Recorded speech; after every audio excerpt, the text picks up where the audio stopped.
கூந்தலை பிடித்து 366 விதியும் ஓடிவா ஓடிவா ஓடிவா ஓடிவா என்று நிறுத்துகின்ற வேளையிலே குறிப்பேர் பாயத்தில் விழுந்தார். குறிப்பேர் யாரோ பேச குடிக்கவில்லை. கட்டிய பதிமார்கள் ஐவருக்கு ஒருவர் பாலத்திலே சென்று விழுகின்றார். கை கட்டி வாய்ப்பத்தி மனமாக இருந்தார்கள். அந்த நேரத்திலே இந்த நாட்டு மக்களை பார்த்து கேட்கின்றார். ஒருவர் பேச கொடுக்கவில்லை. திக்காத்தவருக்கு தெய்வமே துணை என்று சொல்வார்கள். நமக்கு எல்லாம் ஒருப்பது யார்?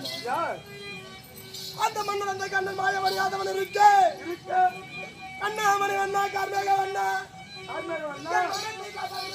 என்று சொல்ல அவர் தங்க சங்கமாகவும் மறுபடியும் என்று சங்கமாகவும் கோட்டையாகவும் மாராத்துகளை அடித்து மனத்தை காப்பாற்றினார்.